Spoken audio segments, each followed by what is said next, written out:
Boa tarde, senhores telespectadores. Está entrando no ar, nesse momento, o programa Fatos em Debate pela TV Alagonete. E hoje nós temos como nosso entrevistado o pastor Hélio Júnior, que nós vamos, é candidato a deputado estadual. Nós vamos colocar várias questões aqui, quanto à sua campanha, quanto às suas pretensões e seus projetos. Mas antes vamos iniciar nosso programa com um pequeno vídeo de um evento que vai acontecer agora no mês de setembro, que é a Miss Alagoinhas Terceira Idade. Vocês ficam com esse vídeo, daqui a pouco nós retornamos com o pastor Hélio Júnior.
Estamos aqui de volta novamente ao nosso programa Fatos em Debate.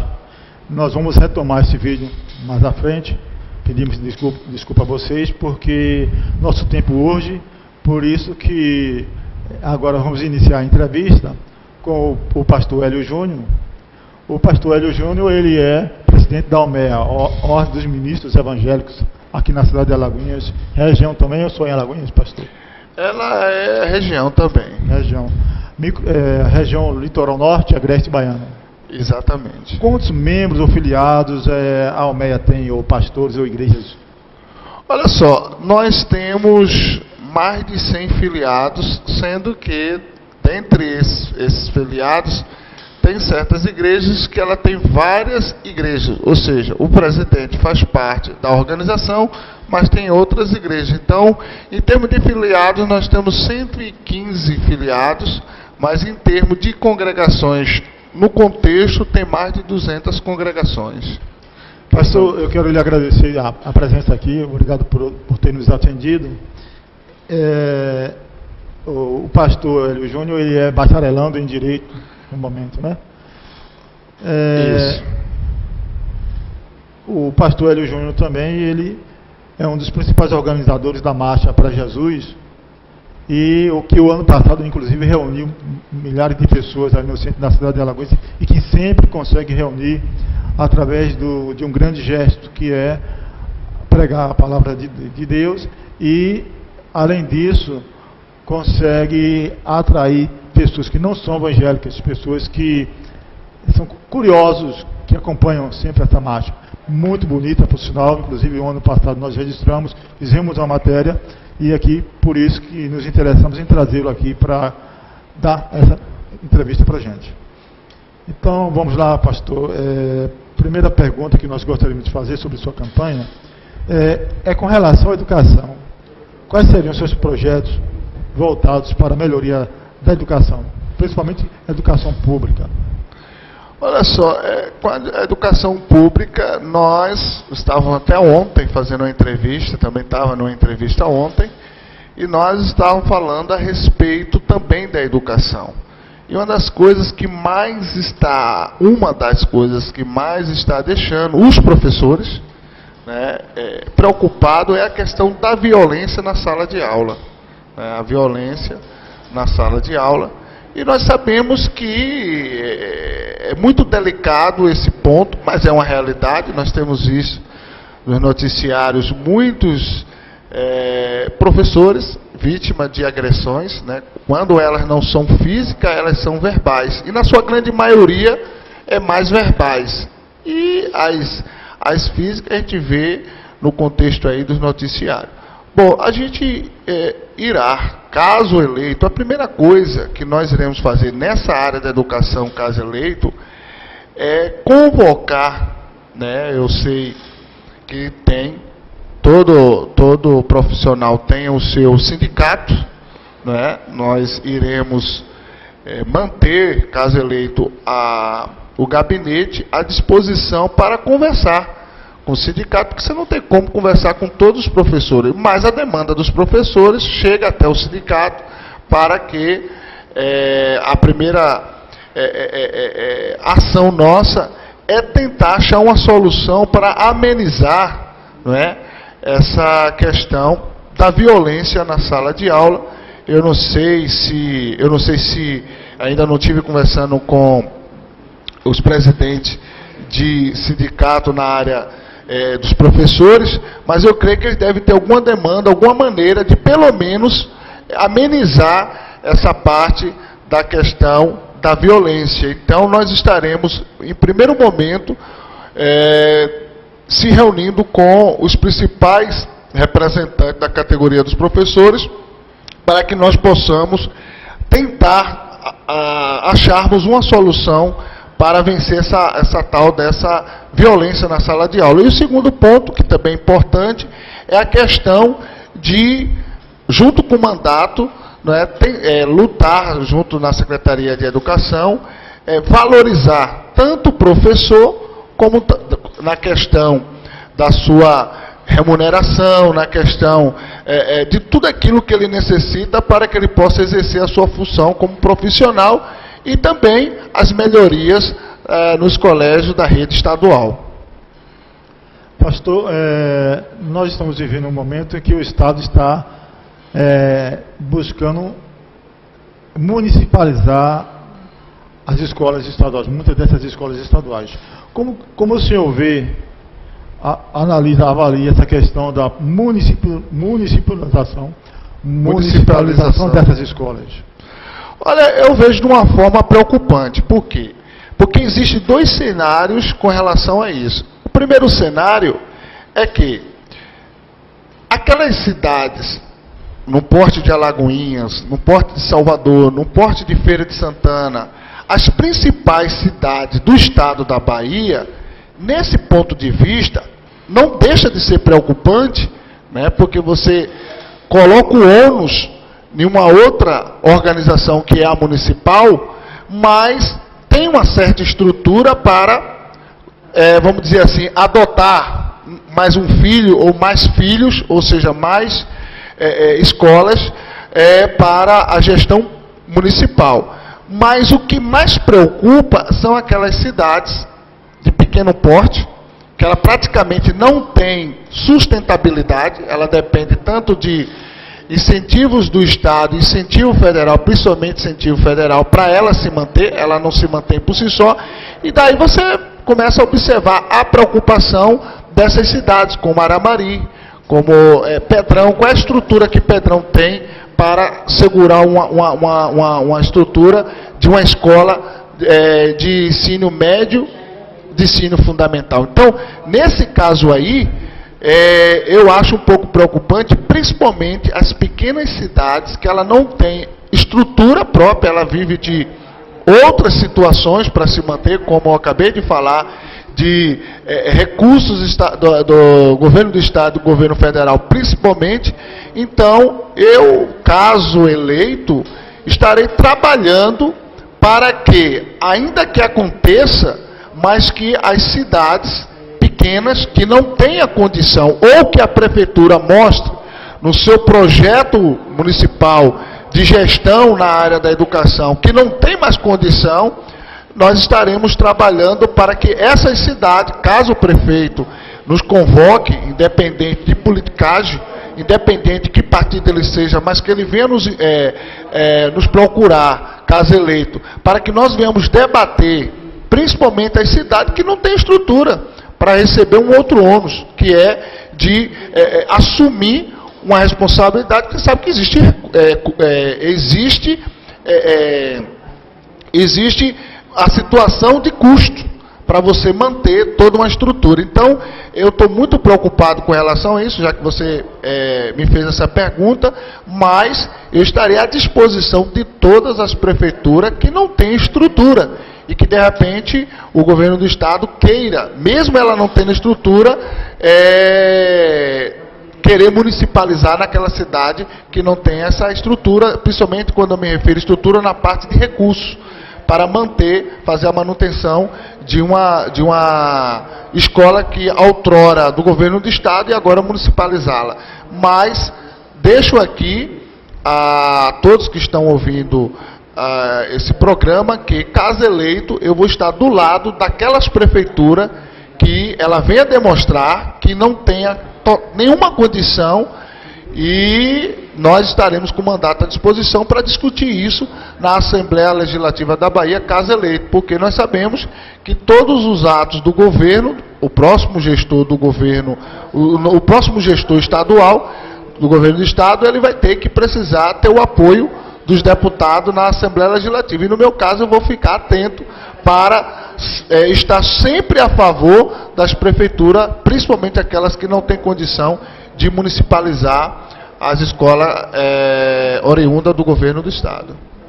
Pastor, nós temos uma situação um tanto preocupante. Conversamos hoje com algum grupo de professores na cidade de Iambu, professores do Estado, que eles estão preocupados com a situação que é referente a...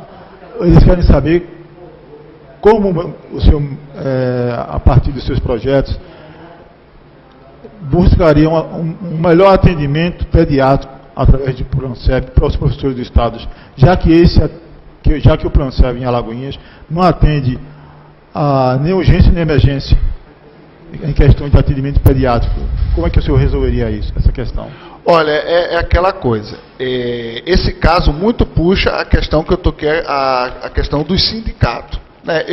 Essa questão da Prancev, relacionado aos professores, que também faz parte, porque a Prancev ela é um plano de saúde não só para os professores, mas todos, né?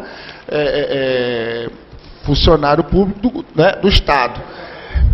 A única coisa que eu posso garantir é o gabinete à disposição para tratar desse assunto, e me responsabilizo, caso eleito, tratar com carinho, porque eu não posso aqui dizer, porque aí seria uma coisa até sem noção, de que eu vou resolver simplesmente chegando lá na Assembleia Legislativa. Mas eu posso sim, com o mandato na mão, mandato nas nossas mãos, caso eleito, sim sentar com todo carinho, com a categoria, para que esse fato que o senhor está me abordando aqui, passando para mim, eu tomo como responsabilidade para levar para os colegas ali da Assembleia Legislativa, que vai compor, caso eleito, junto comigo, a partir do próximo ano, para que nós possamos debater como solucionar essas demandas pelas quais os profissionais da área da educação estão sentindo na pele, porque eu creio que tem que ter uma responsabilidade e nós iremos trabalhar junto com os professores. Ontem eu estava com o pastor Renivaldo Nascimento tratando justamente sobre isso, que nós seremos um parceiro dos professores do Estado da Bahia. Isso não tenha dúvida disso. Tanto prova porque eu nasci de um berço praticamente de professores. Tanto as minhas tias, por parte de pai, são professoras, algumas já estão aposentadas, outros ainda estão na ativa, e na parte de mãe, por ironia do destino, também são professoras. Inclusive minha mãe é aposentada como professora, só que ela era da rede municipal, mas outras tias minhas da rede estadual. Então eu vejo a luta que é um professor ter o seu espaço e os seus direitos adquiridos, porque eu sei que não é fácil, porque muitos dos direitos do professor não está, de uma certa forma, resolvido. Então nós estamos atentos com relação a tudo isso, e a única coisa, mediante o que você acabou de me dizer, é que o meu mandato, caso eleito, vai estar à disposição para nós tratarmos de toda essa discussão. Aí eu tenho certeza que os professores têm todas as suas demandas na pauta. Eu vou ter o maior prazer de pegar essa pauta de reivindicação e levar tranquilamente para a Assembleia Legislativa para que nós possamos discutir, e a depender também da amizade, né? Porque tudo também vem a questão da amizade, a depender do nível de amizade com o próximo governador do Estado, a gente tratar alguns outros assuntos diretamente com ele, porque tem casos que a gente tem que passar pela Assembleia Legislativa da Bahia, mas tem outros casos que, a depender da forma que nós chegarmos organizados, porque eu tenho certeza que a categoria é organizada, nós podemos levar a demanda também diretamente ao próximo governador do Estado da Bahia. Então eu estou disponível para trabalhar essa questão, porque eu tenho certeza que é principal. Eu vejo 3 questões que são cruciais, que são educação, saúde e segurança pública. Então, essa é uma das bandeiras que eu não abro mão, e todos os profissionais da educação do Estado da Bahia podem contar comigo, pode contar, caso eleito, com um mandato para reivindicar junto na Assembleia Legislativa, junto ao governo do Estado, as demandas dos profissionais da área da educação. Pastor, nós vivemos em um mundo eclético, em um país eclético, uma pluralidade de costumes, de tradições, de religiosidade. Caso o senhor seja eleito, como o senhor passaria a lidar ou lidaria com um Estado como o nosso, que é um Estado laico? Nós sabemos que vivenciamos hoje momentos em que determinados grupos religiosos querem se impor aos demais. Mas como se trata de um governo, quando se trata de um poder legislativo, aí entra o Estado laico. Se governa para todos, não importa a sua crença, sua raça, sua cultura, suas tradições, seus costumes. Como o senhor passaria a lidar com essa situação dentro de um Estado laico? Porque o senhor já vive dentro de um mundo evangélico e lá existem suas peculiaridades. Como seria isso? Essa parte é interessante. Eu acho que as pessoas que estão acompanhando, eu acho que nesse prezado momento ficaram como diz a gíria popular, né? Com a sua orelha de pé, né? Porque realmente é algo pertinente que é preocupante, mas eu quero deixar todos os eleitores, deixar todos os baianos, principalmente os alagoenses também, bem tranquilo com relação a isso. Por quê? Porque eu acabei de dizer, eu não sou só pastor, eu sou um cidadão, né, tenho outras formações, outras credenciais, minha mente é muito aberta com relação a tudo isso. E de que forma eu vou tratar? Da seguinte maneira: primeiro lugar, sem preconceito. Primeira coisa que, caso eleito, é não ter preconceito com religião. Claro que eu defendo a linha de pensamento minha, mas a democracia nos dá direito que eu pense de um jeito, o outro pense do outro jeito, o outro também pense. Isso é uma democracia.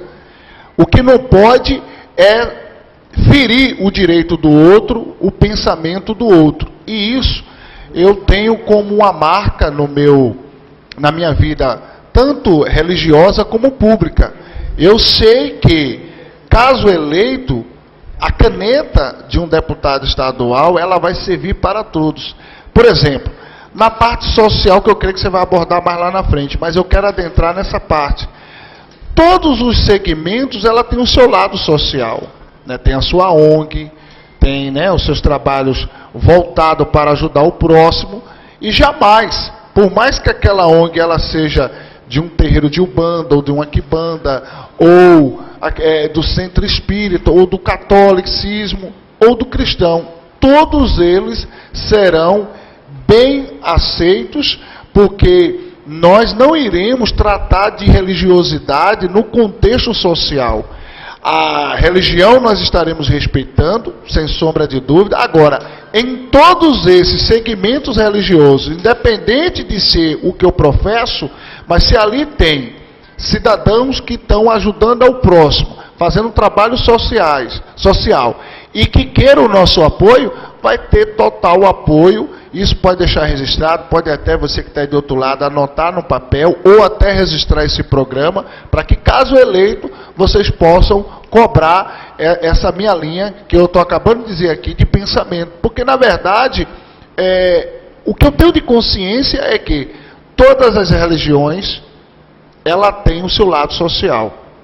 Então, eu esqueço de lado a religião e vou tratar das pessoas que estão ali, né? As demandas das pessoas que estão ali. Então, por isso que eu não vou de maneira nenhuma confundir religião com as pessoas que estão por trás daquela região. Então, tudo aquilo que for para prejudicar, né, a determinada religião, não vai ter o meu apoio. Não, agora a gente vai trabalhar para machucar tal religião ou discriminar tal religião. Esse tipo de apoio jamais vai ser tolerado da minha parte, porque eu acho que um deputado estadual, um vereador já não pode pensar assim. Imagina um deputado estadual, porque ele tem que ter uma visão única, que é atentar para as necessidades de todos. E dentro de qualquer uma outra religião tem um cidadão, um pai de família, uma pessoa que está ali também para lutar, vencer na vida e ter direitos e deveres. Então, não sou eu, caso eleito, que vou tirar os direitos e deveres de um cidadão simplesmente porque ele é de tal religião ou de tal religião. Até porque eu não vou pregar religião nas minhas demandas, caso eleito, na Assembleia Legislativa. Agora, claro que eu vou continuar professando a minha fé. Isso aí não tem problema nenhum, porque outros deputados eleitos, ele é católico, ele é espírita, ou ele é ateu, e ele está ali. Mas na hora de colocar em ação o seu mandato, ele tem que olhar para todos. E a minha visão, ela é plural, é coletiva, independente da questão religiosa. Política. As decisões tomadas pelo governo Temer, como o congelamento dos gastos públicos por 20 anos, a reforma trabalhista, a terceirização do trabalho, e que acabou causando a precarização no mundo do trabalho e a perda de direitos trabalhistas por parte da classe trabalhadora. aí nós vamos nos deparar com a situação em que a bancada evangélica no Congresso Nacional apoiou Temer em todas as suas decisões.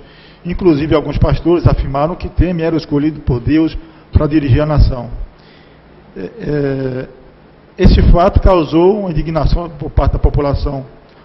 Eu gostaria de saber como o senhor observa o comportamento desses líderes religiosos, que, inclusive, boa parte do mundo evangélico não os considera como seus representantes no Congresso Nacional. O último ponto aí que você falou, eu não gravei direitinho para poder volto novamente a falar. Certo. Nós sabemos que o governo Temer tomou várias decisões.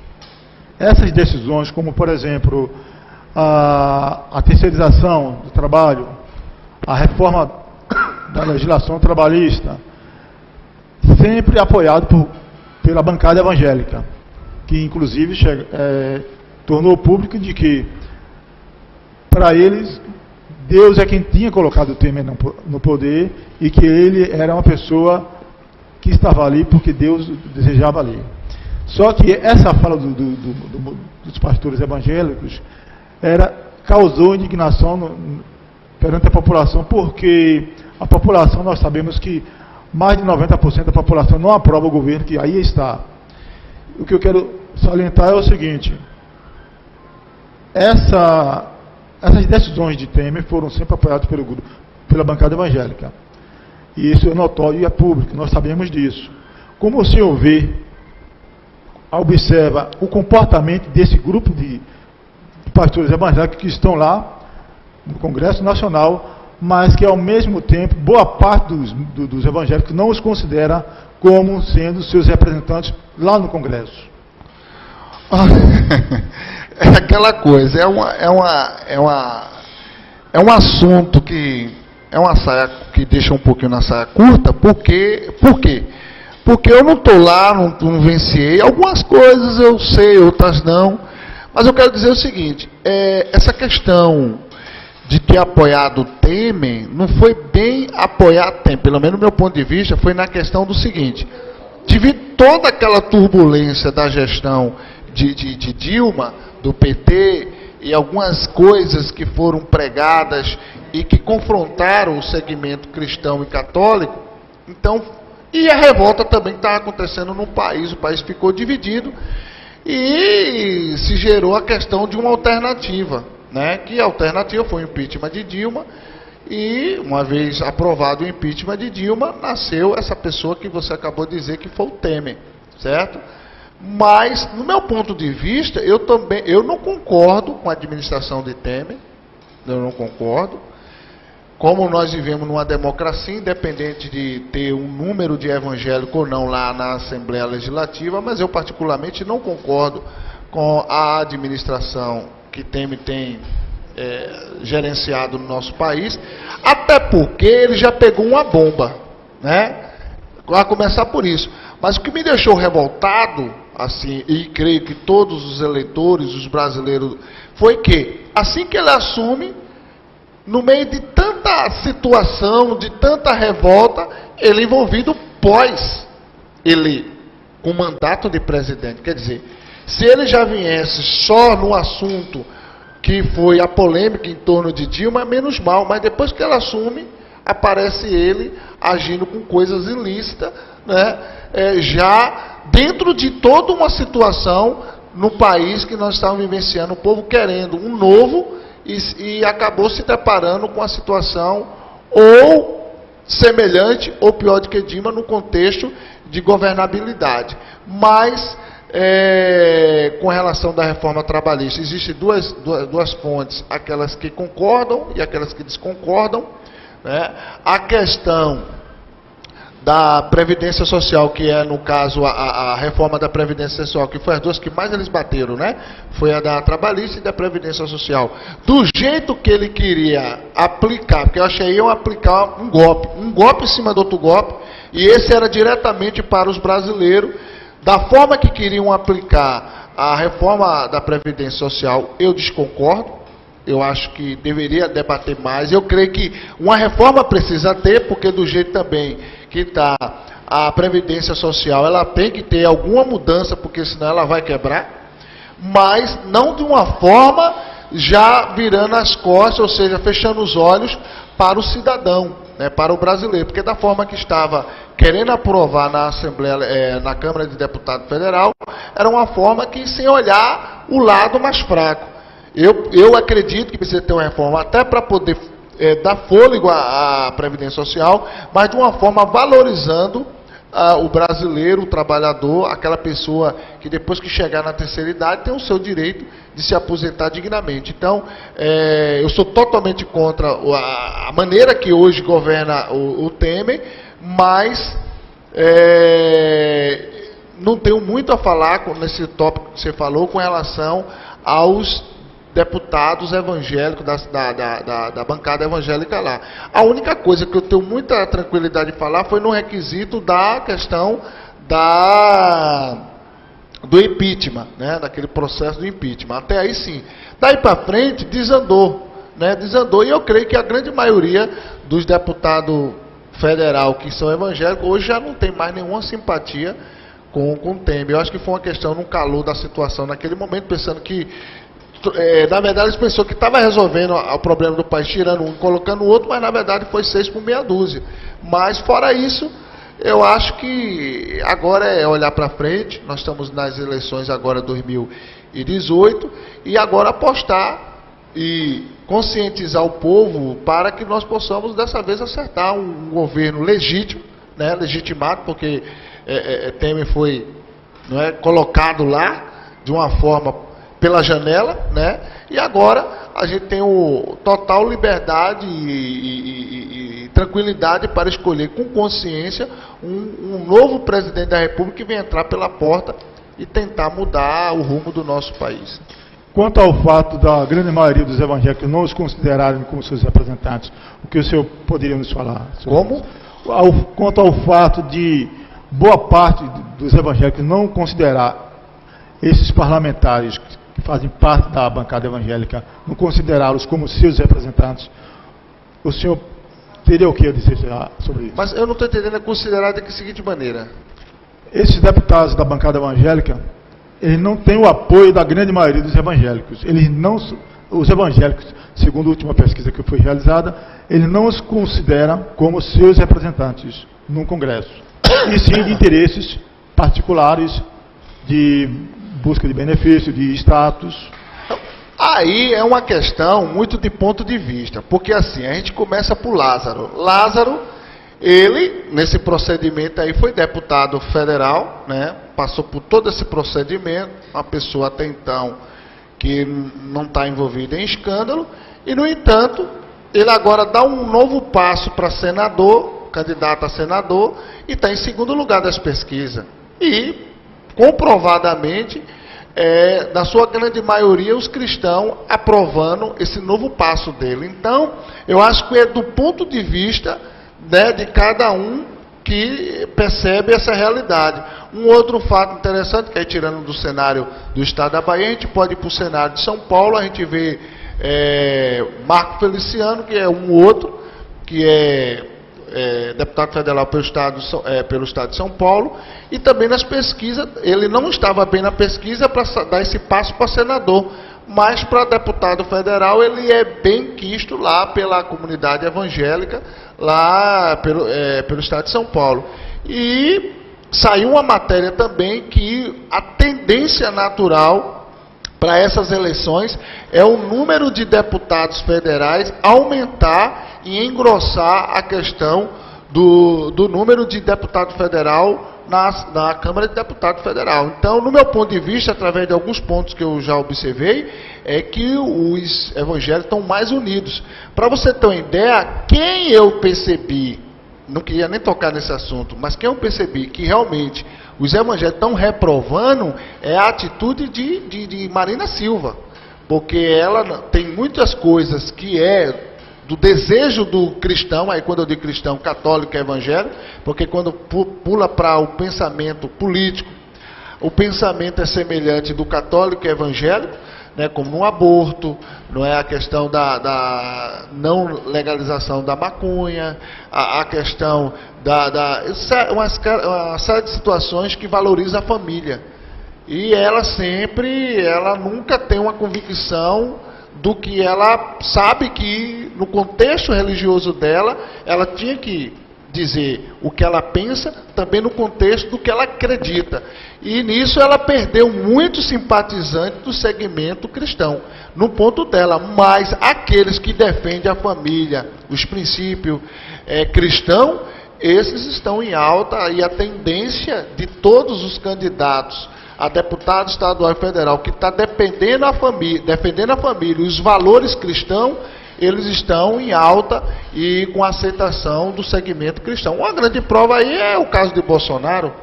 Bolsonaro, por ele defender muitas coisas relacionadas à família, à moralidade, independente dos contextos críticos dele lá, mas só por ele defender essas bandeiras, que já é algo que faz parte do contexto cristão, você vê como ele está em alta, e no segmento cristão ele tem uma boa simpatia com relação a tudo isso. Então isso vai muito do ponto de vista, mas voltando a dizer e fortalecendo, todos os candidatos, aí eu digo até, aqueles que não são evangélicos, mas que tiver um olhar de responsabilidade com relação às causas da família, da moralidade, esses vão ter tendência de crescimento e de, vamos dizer assim, de apoio no segmento cristão. Nós vamos a um breve intervalo comercial, daqui a pouco nós retornamos com mais perguntas.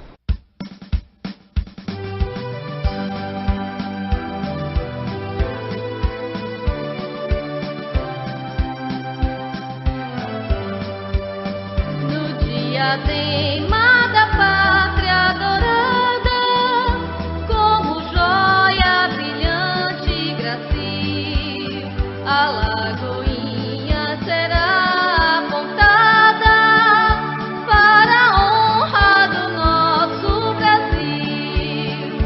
Ao trabalho, a luta gigante, na conquista suprema do bem, sempre unidos marchemos avante, que a vitória depressa nos vem, e cantemos com ardor sob o céu primaveril. Hosana à Lagoinha, à Bahia e ao Brasil.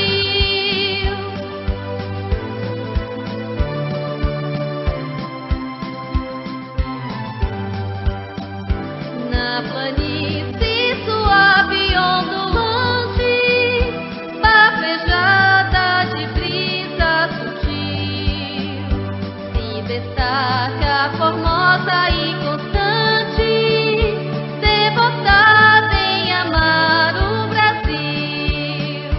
Ao trabalho, a luta gigante, na conquista suprema do bem, sempre unidos marchemos avante, que a vitória depressa nos vem, e cantemos com ardor sob o céu primaveril. Hosana à Lagoinha, à Bahia e ao Brasil.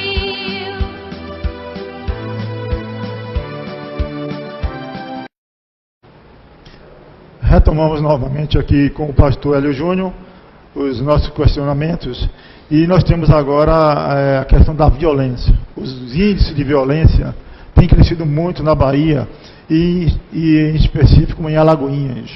Quais são os projetos que o senhor tem, propostas voltadas para essa área? Olha, meu querido, o primeiro passo que eu já fiz nessa pré-campanha foi visitar o 4º batalhão aqui da cidade de Alagoinhas, onde eu estou mais próximo, né? Eu até acompanhei a passagem de comando aqui. Logo após, nós fizemos uma visita ao comandante-geral aqui do 4º batalhão, um abraço até para o comandante Moraes, e sentamos e ele mostrou as necessidades que se tem para resolver a criminalidade, como você tocou, Alagoinhas e toda a Bahia. Mas o pontapé é aqui porque eu estou mais no meu dia a dia aqui. E assim, com essa experiência que eu tive de visitar o 4º Batalhão aqui de Alagoinhas, eu já passei a ter uma noção das necessidades que é preciso ser apresentada, tanto só na Assembleia Legislativa, para caso aprove, né? E também levar alguns outros pontos para o governo do Estado, o futuro governador do Estado. Mas o que me chamou a atenção, e eu creio que o caminho vai ser por aí, é visitar todos os batalhões do Estado da Bahia. Né? Aonde tiver um batalhão, nós estaremos visitando, caso eleito, para o primeiro passo é visitar, conversar diretamente com o comandante local, porque ele sabe das necessidades local, e daí a gente fazer um contexto, fazer um projeto piloto devido às necessidades, para daí nós levarmos para a Assembleia Legislativa. A depender do tipo de projeto, a gente vai ter que levar para a Assembleia Legislativa. Mas se alguns outros pontos, por exemplo, aprimoramento de viatura ou outras questões que o próprio mandato nosso podemos fazer, nós iremos fazer. Até por intermédio de emenda parlamentar, aquela coisa toda, principalmente aqui do 4º Batalhão. Mas tem outras coisas que nós temos a consciência que nós temos que levar esse projeto para a Assembleia Legislativa, para que, caso aprove, o governo do Estado venha sancionar e se tornar algo de benefício para todo o Estado da Bahia. E uma das coisas que a gente vai lutar, que é o número de policiais não é o suficiente, isso é o primeiro ponto. O segundo é a questão da valorização da carreira militar, né, que deve ser vista com carinho e valorizar a questão do salário do profissional na área o profissional, que é o militar, ele precisa ser valorizado também no seu salário, porque eu acho que dá um estímulo mais, aquela coisa toda, e ele já vem lutando bastante para que venha ter melhoria também no seu salário, né? Isso é uma coisa que a gente vai estar lutando, mas o que me chama a atenção é a questão de visitar, caso eleito, cada batalhão, conversar com o comandante, para daí a gente ter uma realidade mais precisa. Mas já deixando para o eleitor o meu compromisso de, caso eleito, pegar todas essas demandas que tem que vir dos comandantes. Pelo um pouco que eu conversei com o comandante daqui, a gente percebe que a grande realidade nós temos que começar pelos comandantes, porque eles sabem aonde é que está o calo. Né? Onde o calo aperta, então a gente vai pegar de cada comando as suas necessidades, fazer um projeto piloto para que nós possamos levar, caso eleito, para a Assembleia Legislativa e, caso aprovado, fazer essa melhora que todo baiano quer para a segurança pública do nosso Estado. E sobre as questões de mandato voltado para a categoria dos policiais, pode ter certeza que o nosso mandato também vai estar à disposição para esse critério aí, sem sombra de dúvida. Saúde. Os postos médicos e hospitais vivem abarrotados de pessoas aguardando atendimento. Qual seria a sua proposta para minimizar ou resolver essa situação? Na área da saúde, olha, a área da saúde é uma área que eu tenho uma certa tranquilidade de falar. Até porque eu estou tendo uma experiência muito bacana, que já tem um tempo que eu estou ali como conselheiro da saúde aqui, né? Como conselheiro na área da saúde aqui da cidade de Alagoinhas. Como Alagoinhas é uma micro-região, então ali nós abordamos tanto o assunto das necessidades da nossa cidade, como também do contexto aqui da nossa região. Então, todas as demandas, ela é obrigada a passar ali o Conselho de Saúde. Por conta disso, eu sei onde é que estão os problemas, tanto da cidade, da região, e até da Bahia, pela experiência de estar no Conselho, e nós iremos lutar para melhorar, principalmente, a questão do atendimento ao paciente. E uma das coisas que mais tem levado o paciente a reclamar é a questão dos exames. A falta de médico já é uma coisa que já é crônica, mas que a gente vai lutar também nesse requisito. Mas os exames, tem certo tipo de exame que você tem que se deslocar para tal cidade, para tal cidade, para tal cidade. E como filho da terra aqui de Alagoinhas, eu não vou medir esforços para lutar, para aprimorar agora mesmo a chegada da policlínica, aonde eu sei, ela é muito bonita, por sinal, né? Uma coisa mesmo assim bacana, o prédio em si, mas ela precisa do conteúdo dentro dela. E nós iremos lutar para melhorar cada vez mais o atendimento, porque a parte estrutural a gente sabe que está beleza, mas precisa melhorar muito mais ainda a questão do atendimento, através como é que se diz? De iniciativa nossa, como caso eleito o mandato, para incentivar o governo do estado a ter um olhar mais carinhoso aqui pela Policlínica de Alagoinhas e também a questão do hospital aqui, o Dantas Bião, que nós também iremos dar um carinho especial. Vamos visitar a diretoria, a coordenação aqui do Hospital Dantas Bião, para saber o que está precisando mesmo, de fato, porque agora, como candidato, tem certas coisas que eu tenho a minha limitação, mas caso o mandato nas mãos, eu vou ter o acesso direto de saber a fundo o que está faltando, o que está precisando, para melhorar o atendimento aqui do Dantas Bião e os outros mecanismos, que é um aparelhamento do governo do estado. Nós estaremos levando a sério tudo isso. Agora, deixando bem tranquilo o eleitor, que eu não sou médico, eu sou bacharel em Direito, então são duas coisas distintas, mas eu tendo esse tempo que eu estou tendo ali como conselheiro na área da saúde, tem me dado uma certa experiência de saber aonde ir, como apontar. Hoje eu sei onde é que está os problemas, mas eu só posso apontar. Mas caso eleito, eu sei onde que tem que apontar, onde precisa melhorar, e com o mandato na mão nós poderemos lutar para que essa melhora venha acontecer de fato e de verdade. Então conte comigo, a saúde de Alagoinhas de região vai ser levada com carinho, inclusive, como é o nome mesmo? Agnildo. Agnildo, uma coisa que eu quero deixar bem claro aqui para o pessoal de Alagoinhas e da região. Na maioria das vezes as pessoas dizem assim, mas pastor, não fale só da região de Alagoinhas, porque você pode perder voto de outras regiões. Olha só, caso eleito, claro que você é deputado estadual de todo o estado da Bahia, mas eu não vou mentir e nem ocultar o meu carinho pela Alagoinhas, pela região de Alagoinhas. E eu já falei que o gabinete oficial de todo deputado estadual é na Assembleia Legislativa em Salvador. Então todas as pessoas moradores ali de Salvador e da região metropolitana vai ter acesso direto. Mas Alagoinhas vai ter o segundo gabinete. O gabinete oficial é lá, e o segundo gabinete vai ser aqui na cidade de Alagoinhas. O que eu quero dizer com isso? É que Alagoinhas e região vai ter um deputado atuante aqui. Não vai precisar descer para Salvador, nada disso. Você vai ter um deputado, caso eleito, atuante aqui na sua cidade, na região. Porque hoje as cidades circunvizinhas vão resolver seus problemas todos aqui em Alagoinhas. A grande verdade é essa.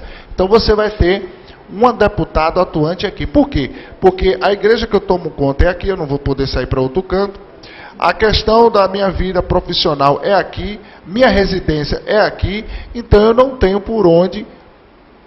O risco que você tem de votar em mim é pequeno de errar, porque eu vou estar residindo aqui. O gabinete vai ser aqui. Mas se você votar num deputado de uma outra cidade, de uma outra região, você só vai ver ele só no dia que você for lá dar o voto na urna e ver a foto dele. Depois você não vai ver mais, e depois você vai querer ter o contato e não vai conseguir. Então é melhor apostar para quem é da terra, porque o risco é bem menor de que você apostar em alguém que você só conhece de ouvir falar. A gestão pública municipal em Alagoinhas tem sofrido severas críticas quanto ao atendimento de várias secretarias. Como sua candidatura pode interferir na melhoria desses serviços prestados pela Prefeitura ao cidadão alagoense? Olha, o que vai acontecer é o seguinte: a primeira coisa, como eu acabei de dizer, já sei onde estão os pontos. Eu vou chegar e vou entrar em contato com o secretário de saúde, caso eleito, ou até mesmo o próprio prefeito, e ele vai, e vou levar ele até o secretário de saúde do estado da Bahia, o governador do estado, para que juntos nós possamos lutar pelas essas melhoras para a nossa cidade. Então não tenha dúvida disso, que o meu carinho vai ser especial, porque eu não vou dizer aqui que vou fazer isso, aquilo e aquilo outro, porque não só depende de mim, né? Você vai apontar aonde está a necessidade e trazer. Agora, claro que o que eu posso já fazer, caso eleito, é as emendas parlamentares eu direcionar para as necessidades da cidade, principalmente da educação, a saúde e a educação. Aí sim, mas só que a emenda parlamentar de um deputado estadual é desse tamanho. Não resolve tudo. E principalmente que ele não só pode colocar aqui em Alagoinhas, porque tem outras necessidades, outras demandas, que ele vai perceber no longo do mandato dele em outras cidades. Mas a mão amiga de levar o secretário de saúde e o prefeito até o governo do estado, para daí nortear o que é necessário para a melhora da saúde da nossa cidade, pode ter certeza que vai contar com o nosso mandato, caso eleito, com certeza. Sua análise sobre o governo Joaquim em Alagoinhas. Joaquim Neto. O que eu tenho a dizer é o seguinte: existem aquelas pessoas que aprovam e as que reprovam. Eu não vou entrar no mérito que aprova ou que reprova, eu quero entrar no mérito seguinte: caso eleito como deputado estadual, eu quero ajudar Alagoinhas, é a cidade, é a população alagoense. Então essa questão do prefeito, a gente tem andado pelos bairros, pela rua, e nós temos visto, de um lado as pessoas reclamando, do outro lado não. Na sua grande maioria reclama sim, porque as demandas são muito grandes. A cidade está entre as 15 maiores cidades do estado da Bahia, isso é um fato, é uma verdade. E nós estaremos aí para contribuir sim. Nós estaremos, tudo que nós acharmos de interessante, que tem lá no governo do estado, nós iremos lutar para trazer para Alagoas. Inclusive, a questão de emprego e renda, né? Tudo aquilo que, quando você é um deputado estadual, tudo aquilo que vier de melhora, principalmente na área de emprego e renda, a questão de empresas que venham se instalar, que queiram se instalar no estado da Bahia, claro que nós iremos lutar para trazer para a nossa região. Isso é um fato, é uma coisa que, caso eleito, estarei lutando para trazer. Outra coisa que até eu mesmo fiquei triste, foi a questão da chegada, e depois não chegou mais, do shopping, né? Um shopping que iria tanto trazer atrativo para os alagoenses e de toda a região, e também era uma forma de desafogar o trânsito. Porque se nós temos um shopping na estrutura de Feira de Santana, você veja que ali tem um amplo estacionamento, aquela coisa toda, os principais bancos dentro do shopping.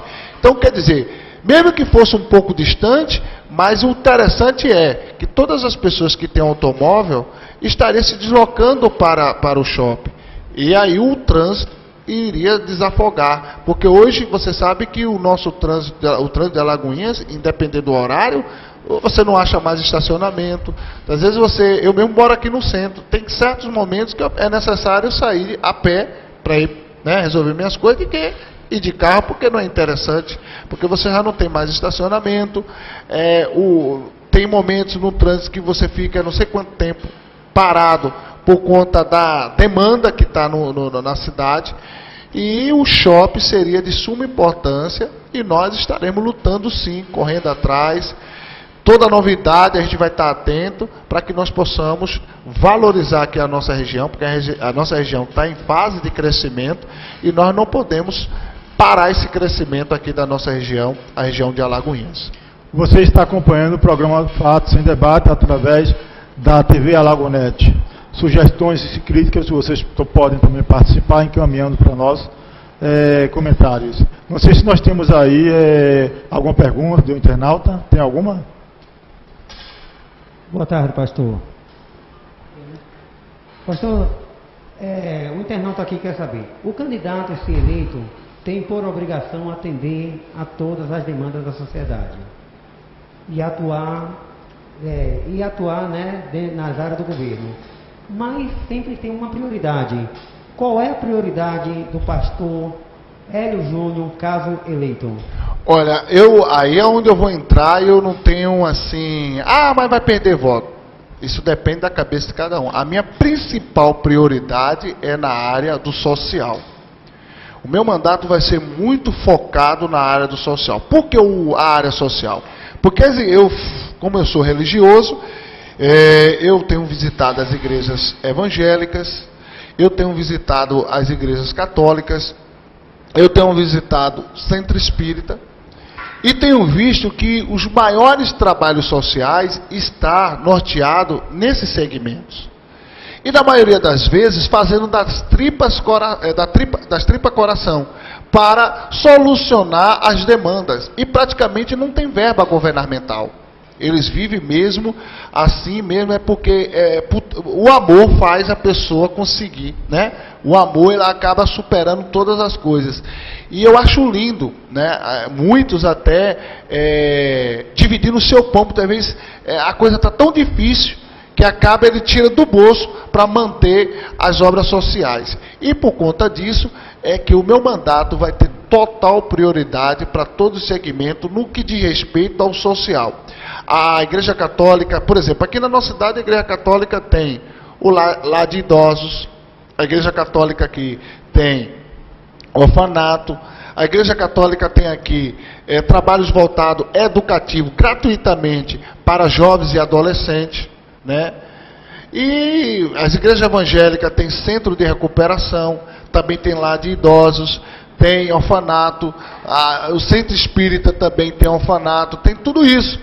Só que praticamente precário. Tem lugar que você vai que dá dó de você chegar lá. A depender como o nosso espírito vem estar, é capaz de até chorar de ver a situação que se encontra. E na maioria das vezes, a pessoa está vendo lá que já não aguenta mais o número de pessoas que estão ali naquele centro de recuperação ou naquele lar de idoso, mas não tem coragem de dizer não para uma outra pessoa que está necessitada e acaba colocando ali e vivendo um dilema ali para tentar ajudar quem mais necessita. Então nós iremos focar muito isso aí, porque é uma das nossas bandeiras prioritárias. É a justiça social que nós queremos fazer, porque nós temos visto aí muita injustiça, principalmente para aquelas pessoas menos desfavorecidas. Pastor, pelo que eu entendi então, as igrejas, a religião, no total, está fazendo o trabalho do Estado. Está fazendo mais pelo social do que o Estado, que seria sua obrigação. Que deveria inverter. Exatamente. Essa é realmente a opinião do senhor como pessoa? Ou e como político? É realmente a visão do que está acontecendo? É a visão do que está acontecendo. Porque você tira, olha, para você ter uma noção, as instituições que é totalmente amparada pelo governo do Estado ou o governo municipal, está precário. O olhar já não é aquele olhar eficiente. Imagina aquelas ONGs não governamental. Então você tira por aí. Você tira que os órgãos que são 100% amparados pelo governo, está precário. Imagine que aquela que depende da ajuda sua, da ajuda minha, da ajuda de Ciclano, de Bertrano, para auto se manter. Então aí você vê o quanto que é necessário nós termos esse olhar carinhoso para os segmentos, aqueles que têm trabalhado afinco na área social, e essa é a nossa principal bandeira, não tenha dúvida disso. E isso deixo bem claro no começo da pergunta do irmão, quando ele me perguntou a questão de como vai ser o meu olhar, já que o nosso país é laico, e eu acabei de dizer, e agora eu estou sustentando essa tese, já nessa pergunta, que nós iremos priorizar o social, independente de qual segmento seja. Porque a gente não vai defender religiosidade, a gente vai defender o ser humano que está ali naquele segmento, porque é ele que é o nosso alvo, é ele que precisa ser olhado e nós não iremos abrir mão desse posicionamento. Isso é um posicionamento mesmo, a nossa bandeira. Tem uma outra pergunta aqui, pastor, do internauta. O cenário político nacional. Ele quer saber qual a opinião do senhor, no caso, diante desse cenário político nacional, tendo em vista que a preferência da sociedade está apenas em 2 candidatos. Um é um presidiário e o outro é um radical em suas palavras e em atos. Como é que o senhor vê essa situação no nosso cenário nacional para presidente? Olha só, essa questão, essa pessoa aí jogou duro aí nessa pergunta aí. E é uma coisa pertinente, né? É um fato real que está no nosso país, isso aí não tem sombra de dúvida. Na questão de um presidiário, a gente vê que ela é muito assim, o pessoal ainda está pela paixão. E política não tem que ser pela paixão. Política tem que ser pela razão. Nada contra. Só quero dizer o seguinte, que Lula, porque quando você fala o presidiário, aí você pode tá tocando na pessoa do Lula. O Lula, junto com o seu grupo, no seu início de governo, ele fez muita coisa pela população. Isso aí não tem a sombra de dúvida. A gente não podemos aqui ser injusto no que foi feito. Só que o quê? O que adianta você pegar, botar o pirulito na boca da criança e depois você tirar? É o caso que aconteceu no nosso país. Então nós não podemos viver de paixão. Não é paixão que nós temos que viver. Nós temos que viver de razão. Poxa, ele fez bem? Fez. Manteve-se bem? Vamos dar mais oportunidade para ele. Porque dando oportunidade para ele, está dando oportunidade para todos nós. O bom político que está fazendo, quando você dá uma oportunidade para aquele que está fazendo, você está dando oportunidade para que continue fazendo para o povo. Mas quando o político, ele falha, ele erra, nós não podemos ir para o lado da emoção, da paixão. Nós temos que ir para o lado da razão. Ele errou, porque assim, o político ele tem que fazer mais do que a sua obrigação. Por exemplo, hoje eu sou só um eleitor, pedindo o seu voto. Mas amanhã, eu se tornando um deputado estadual eleito, você não tem que me olhar só com a paixão, você tem que me olhar naquilo que é o meu exercício, minha obrigação e meu dever. Se eu não cumprir, você não pode permanecer na paixão cegamente. Não, você agora tem que buscar as melhoras sua e de todos que estão ao seu redor. Ou seja, mudando. A política hoje não pode continuar com paixão. Se nós queremos mudança para o nosso país, para o nosso estado, para o nosso município, a gente tem que zerar essa questão da paixão e trabalhar na razão. Então, voltando para fechar a questão de Lula, o grupo dele fez até um determinado ponto. Depois que eles ganharam, veio o mensalão, ali já era para eles pararem. Mas do mensalão entrou no petrolão e a coisa foi cada vez ganhando novos rumos. E a forma que fez gerou essa quebradeira no país. Porque quando você pega e bota um pouquinho de poeira debaixo do tapete, ninguém percebe. Mas se tiver um montante de poeira, você já vai ver um bolo. Você vai ver uma diferença, você vai ver que tem algo debaixo daquilo ali. Foi o caso que aconteceu, infelizmente, foi o caso que aconteceu na gestão PT. E aí você perguntou com a questão do Bolsonaro. O Bolsonaro já é aquele grupo revoltado, o eleitor revoltado no extremo. E eu acho que nós temos que ter um equilíbrio. Nós temos que ter um equilíbrio. Bolsonaro prega muita coisa que é o que está no gargalo do brasileiro, tá. Mas tem um lado que não pode extrapolar. Até porque um presidente da República... É mais fácil esse tipo radical ser um bom político como um deputado federal, um deputado estadual, um vereador, um senador. Mas como um presidente de uma nação, como um governador de um estado ou como um prefeito, ele não pode ser radical. Porque ele não vai ter governança. Ele tem que ir para o campo do diálogo. Ele, muitas das vezes, para caminhar, ele precisa dar alguns passos para poder dar caminhada. Ele tem que ser um homem de diálogo. Então, essa coisa de chegar, não, eu vou resolver, da forma como nós temos visto, isso é preocupante. Porque pode acontecer dele adentrar hoje e com 3 meses ele sair. Porque o que governa, ele tem um poder, mas não é um poder absoluto. Porque se ele chegar com radicalismo, como ele de vez em quando mostra a metralhadora para tudo que é canto, se ele começar a detonar lá o Congresso, aonde ele vai ficar, aonde ele vai precisar que as decisões cheguem, ele não vai ter maioria absoluta com ele. Então, ele é um bom nome? Isso não tem dúvida. Agora, os assessores dele têm que conscientizar que o lado radical ao extremo só vai prejudicar o andamento do nosso país. Então a gente tem que ter muita cautela.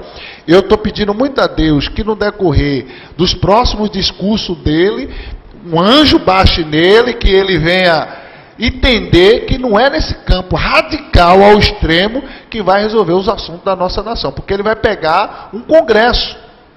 Porque as grandes decisões do país não é na canetada que ele vai resolver. Vai ter que descer para o Congresso. Vai ter que descer, vai passar por 2 sessões na Câmara de Deputados Federal e vai passar por 2 sessões na Câmara, no Senado Federal. Então não é uma coisa que ele vai chegar lá e tem que fazer, tem que ser assim. Esse discurso vai ser um grande problema lá no Congresso, caso ele não melhore essa questão do equilíbrio para poder, ele, caso eleito, venha ter uma boa governabilidade. Nós estamos nos aproximando dos momentos finais, aliás, já estamos extrapolados com o nosso tempo.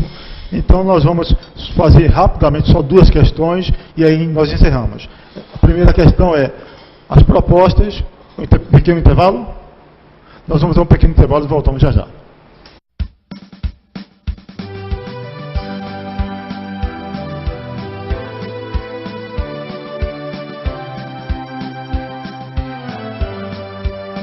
No dia teimada pátria adorada,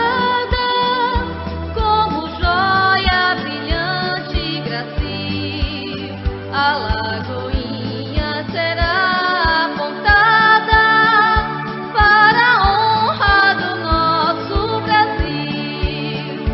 Ao trabalho, a luta gigante, na conquista suprema do bem. Sempre unidos marchemos avante, que a vitória depressa nos vem.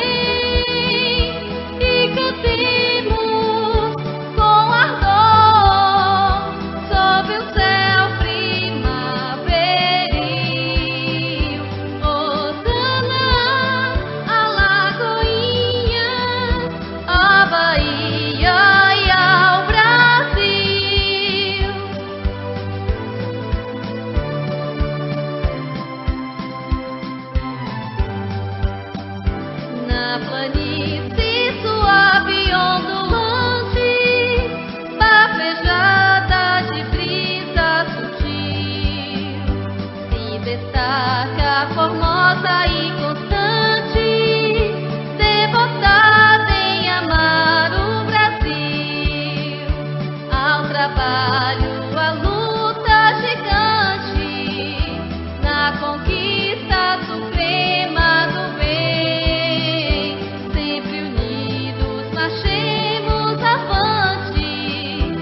A vitória depressa nos vem e cantemos com ardor sob o céu primaveril. Hosana, a Lagoinha, a Bahia. Estamos já nos momentos finais, mas temos 2 questões para levantar com o pastor Hélio Júnior. A primeira seria, quais são as propostas e projetos de sua pessoa voltadas para a diminuição da pobreza, tanto na Bahia, em Alagoinhas, como no contexto geral. É como eu falei, eu creio que é uma convicção que eu tenho, até pela experiência, eu creio que fortalecendo as obras sociais dos segmentos religiosos, vai diminuir a pobreza. Porque você vê, se você for fazer uma pesquisa desse povo que fica nas marquises, esse povo esses sem teto, que ficam aí sem ter o que comer, sem ter o que beber, geralmente à noite, na madrugada, quem vai levar o alimento ou é um católico, ou é um espírita, ou é um evangélico. Então você veja que eles vão, muitas vezes faz mutirão. Então o que vai acontecer? Eu vou conscientizar, através das associações, o fortalecimento para trabalhar essa área. Agora, claro que eu também tenho a secretaria voltada para isso. E não sem sombra de dúvida que nós iremos buscar, junto aos segmentos que já trabalham com essa área, de lutar para a área da pobreza. Agora, o principal objeto, não tenho sombra de dúvida, que é emprego e renda. Principalmente para a nossa região, que foi a fala anterior. Para vencer a pobreza é emprego e renda, porque uma pessoa que está bem empregada, uma pessoa que tem uma vida ativa, digna, não é? Ele não vai viver na pobreza. Isso aí iremos lutar. Só que é uma coisa que depende do empresário. A gente vai ficar só atento do que acontece no cenário industrial, comercial, que se tiver alguma coisa que venha favorecer a nossa cidade com instalação de novas empresas e coisa e tal, a gente vai estar atento aí para lutar, para trazer para a nossa região. Mas o foco para amenizar a pobreza é esse outro lado, é o assistencialismo, que é justamente quando o pai está desempregado, não é porque ele quer ficar desempregado, mas a comida ele precisa todo dia, um amparo social ele precisa todo dia, e é evidente que nós iremos trabalhar essa bandeira com muita fé, com muita garra, porque nós sabemos que um pai de família não vai ficar desempregado porque ele não quer. Agora, enquanto ele não acha uma porta de emprego, como é que ele vai honrar os seus compromissos? O alimento não espera.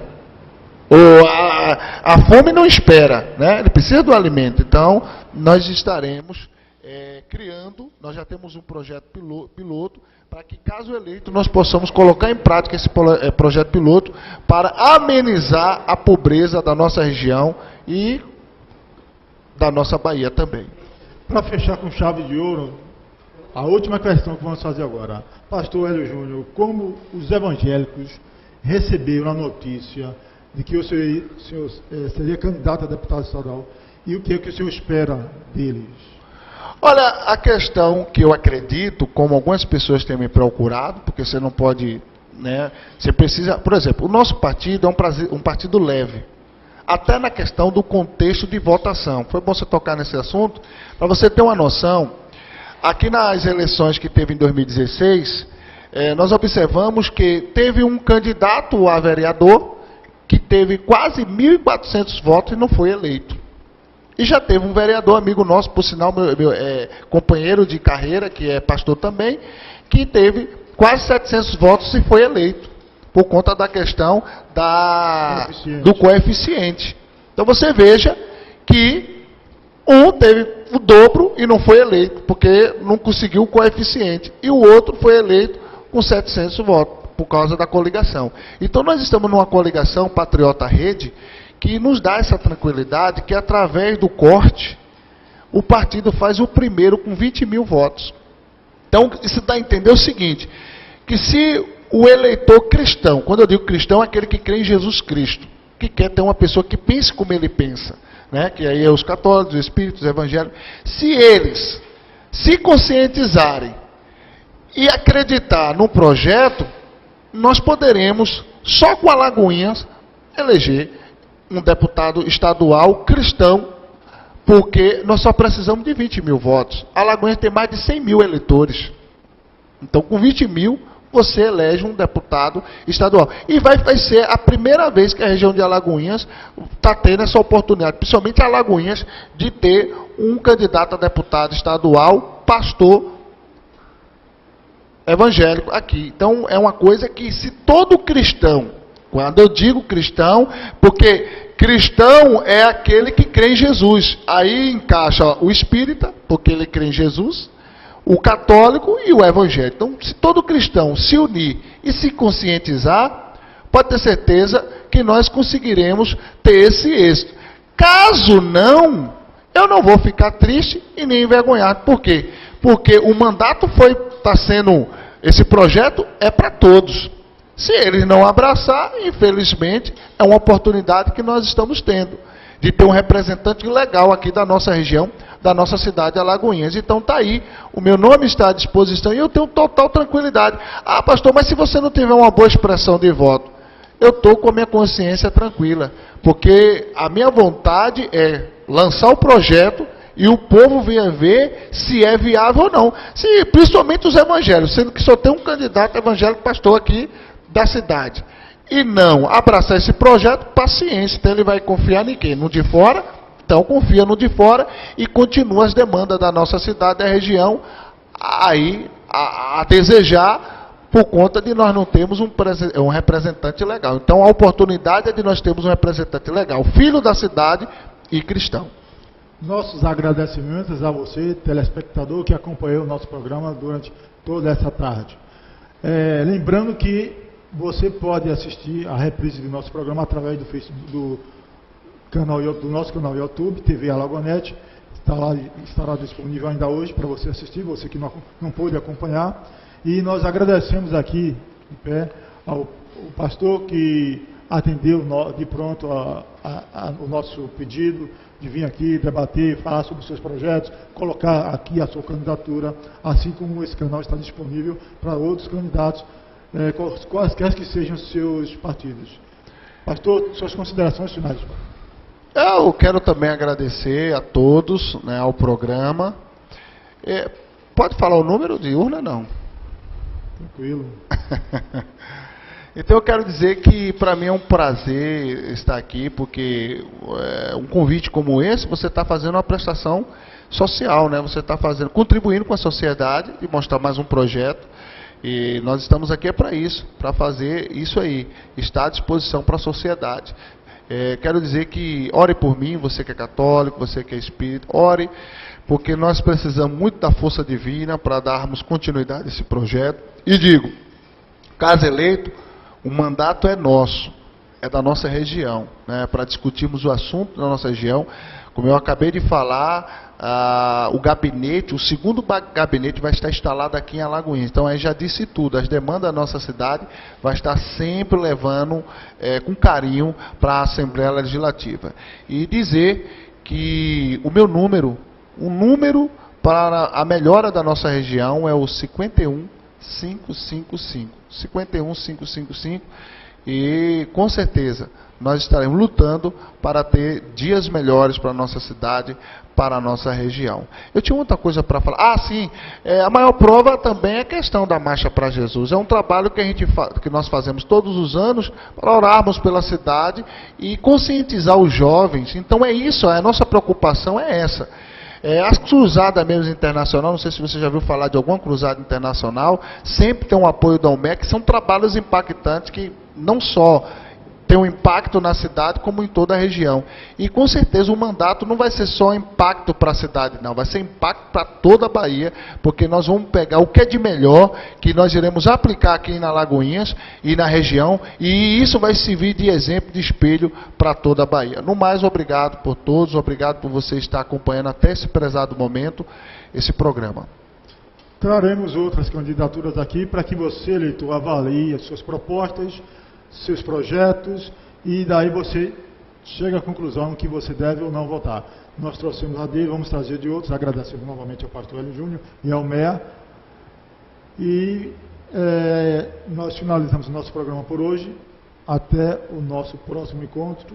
E um grande abraço para você, professor da cidade de Pedrão, para nossos colegas da cidade de Iambupe, Aramari, Oriçangas e cidades da região como Araçás. Muito obrigado pela sua participação e pela paciência de ter nos aguardado até esse momento, até o nosso próximo encontro.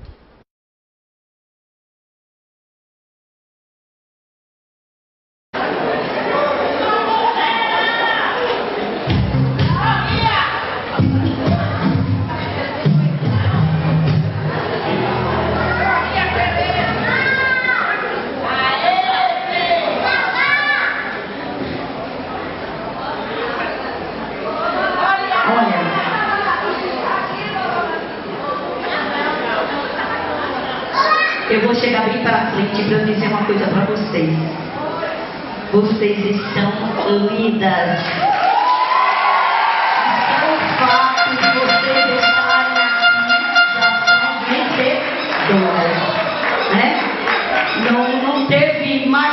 menos bonita, não. Todas estão extremamente lindas, tá bom?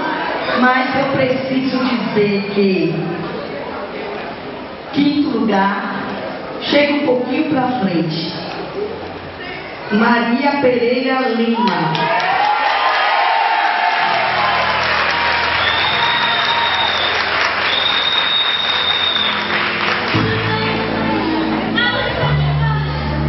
Quarto lugar, Mavi Leal Santos.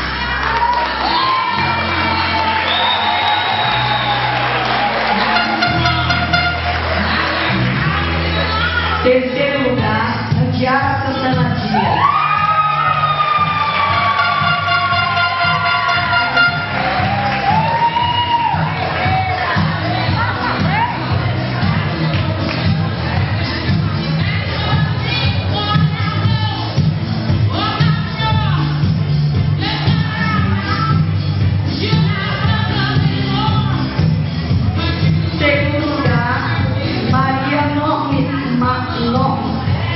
Mércia.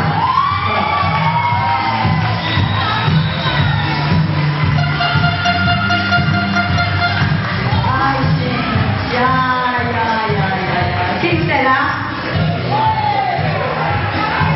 Primeiro lugar, a escolhida foi Tereza Guerreiro Medina.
E nesse momento, eu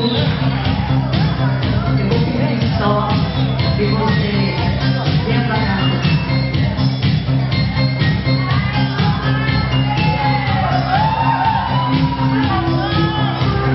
Eu quero um pouquinho que vocês fiquem aqui do lado, porque eu vou chamar, fiquem um pouquinho do lado aqui, por favor.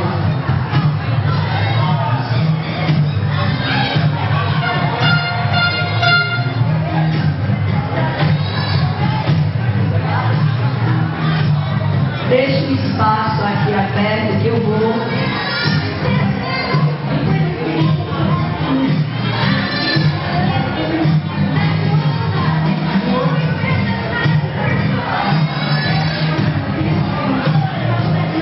Nesse momento eu vou pedir a nossa primeira candidata, né, a Miss Alagoinha, que representou a gente, a nossa querida, linda Neuza, para coroar